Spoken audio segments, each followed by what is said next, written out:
28 मई को menstrual hygiene day मनाया जाता है। इस दिन को मनाने का उद्देश्य समाज में पीरियड्स को लेकर जागरूकता बढ़ाना है, साथ ही इससे जुड़ी अंधविश्वास को खत्म करना और महिलाओं को सुरक्षित और स्वच्छ पीरियड को लेकर जागरूक करना है। इस साल मेंस्ट्रुअल हाइजीन डे के लिए एक थीम निर्धारित की गई है, जिसके अनुसार अलग अलग स्थानों पर कार्यक्रमों का आयोजन किया जाता है। ऐसे में साल 2025 की थीम है पीरियड फ्रेंडली वर्ल्ड। इस थीम के अनुसार सभी लोगों को एक साथ मिलकर दुनिया को पीरियड फ्रेंडली बनाने पर जोर दिया गया है। इस विषय पर हमारे साथ जानकारी साझा कर रहे हैं senior gynaecologist doctor Sangeeta Mohan. देखिए, आज 28 में वर्ल्ड मेंस्ट्रुअल हाइजीन डे है और पूरे वर्ल्ड में इस दिन को मनाने की आवश्यकता क्यों पड़ी? क्योंकि महिलाओं के अंदर, बच्चियों के अंदर, परिवारों के अंदर मेंस्ट्रुअल हाइजीन को लेके बिल्कुल भी अवेयरनेस नहीं थी। तो 2014 से ये पूरे वर्ल्ड में वर्ल्ड मेंस्ट्रुअल हाइजीन डे मनाया जा रहा है और इस वर्ष का स्लोगन है together for period friendly world. तो अब समय ये है कि हम अपने घर में इस चीज़ को खुल के डिस्कस करें। शर्माना लड़कियों का कि मैं पीरियड से हो गई, अपनी मम्मियों तक को नहीं बताना या पेरेंट्स को नहीं जिक्र करना, तो फिर हाइजीन कैसे मेंटेन रहेगा?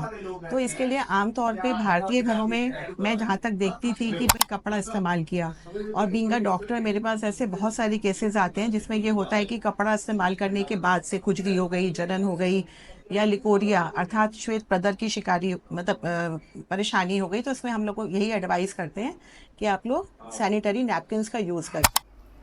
मेंस्ट्रुअल हाइजीन डे की शुरुआत नॉन सरकारी संगठन वॉश यूनाइटेड द्वारा की गई। मेंस्ट्रुअल हाइजीन डे को मनाने के लिए 28 मई की तारीख चुनी गई, क्योंकि आमतौर पर महिलाओं के पीरियड हर 28 दिन में होते और औसतन ये 5 दिन तक चलते हैं। इसलिए 28 मई इस दिन को मनाने के लिए चुना गया। शुरुआत से ही इस दिन को मनाने का उद्देश्य समाज में मासिक धर्म को लेकर लोगों की चुप्पी, शर्म और कलंक को खत्म करना है। हम लोगों ने मिलकर पब्लिक टॉयलेट्स में सैनिटरी वेंडिंग मशीन्स लगवाई हैं और कुछ स्कूलों में भी सैनिटरी वेंडिंग मशीन्स लगाई हैं जहाँ पर पैड केवल 50 पैसे की कीमत का मिलता है। कई बार लड़कियां स्कूल में हो जाती हैं, और या फिर जैसे अभी हम लोगों ने लेटेस्ट कलेक्ट्रेट में लगवाया, कचहरी में लगवाया, जहाँ दूर दराज से महिला आई और पता चला कि वो पीरियड से हो गई या ब्लीडिंग ज़्यादा हो गई तो उनके पास पैड्स नहीं है। तो वहाँ पे अभी एक नया टॉयलेट बना जिसका अभी लोकार्पण यहाँ के डिस्ट्रिक्ट जज साहब ने किया, शर्मा जी ने, और हमने उसके अंदर एक सैनिटरी पैड्स की वेंडिंग मशीन लगाई है जिसके अंदर हम लोग सैनिटरी पैड्स भी प्रोवाइड करते हैं फ्री ऑफ कॉस्ट। लेकिन चूंकि उसकी मेंटेनेंस बनी रहे तो इसलिए उसकी कीमत वहाँ पे 50 पैसे है एक पैड की। तो इससे होने वाली जो आम बीमारियां होती हैं, सबसे पहले ट्यूबरकुलोसिस ऑफ यूट्रस, ये बहुत कॉमन है इन्फेक्शन की वजह से। बैक्टीरियल वेजाइनाइटिस, फंगल वेजाइनाइटिस, अगर हम पैड को सही समय पर बदलते नहीं हैं तभी भी इन्फेक्शन होने का खतरा रहता है। तो हमें अपना मेंस्ट्रुअल हाइजीन पे बहुत ज़्यादा ध्यान देना है।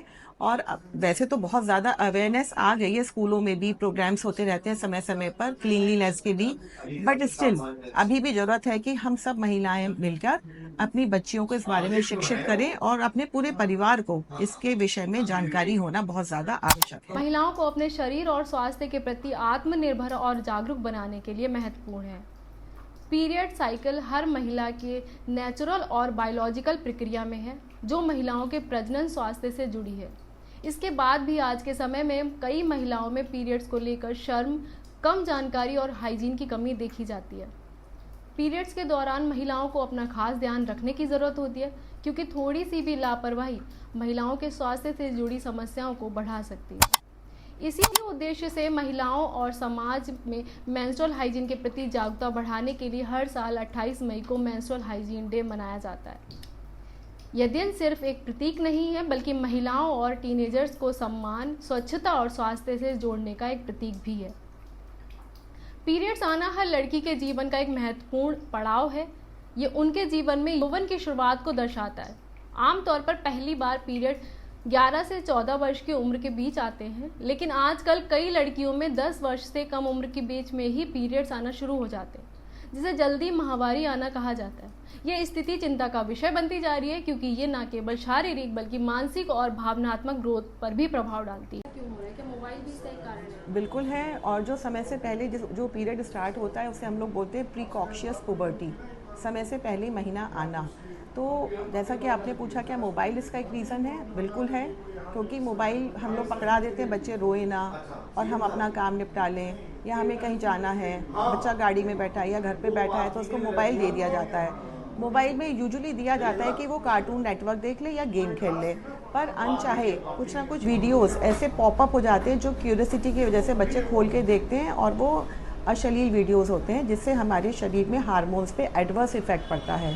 तो समय से पहले मैच्योर होना, समय से पहले हमारा थॉट प्रोसेस सेक्सुअल कंटेंट के विषय में एक्टिव होना, इसकी वजह से भी समय से पहले लड़कियों में मेंसेस आ जाता है और बॉयज़ में प्रिकॉशियस पुबर्टी का आगमन हो जाता है। तो हमें बहुत ज़्यादा ध्यान देना है अपने बच्चों की परवरिश पे और उनकी ग्रूमिंग पर। इसमें मोबाइल फ़ोन अहम भूमिका निभा रहे हैं। तो ये जानकारी केवल महिलाओं के लिए नहीं है, हर एक पुरुष के लिए भी है। आप अपने घर की हर महिला, चाहे वो आपकी सिस्टर हो, बेटी हो, आपकी पत्नी हो या आपकी गर्लफ्रेंड, उस समय में उसको इतना अच्छा महसूस कराएं कि जो अभी बोलते हैं कि शिट यार पीरियड आ रहा है, तो वो बोल सकें कि वाओ यार पीरियड आ रहा है। जानकारी अच्छी लगी हो तो साझा करें। बहुत बहुत धन्यवाद।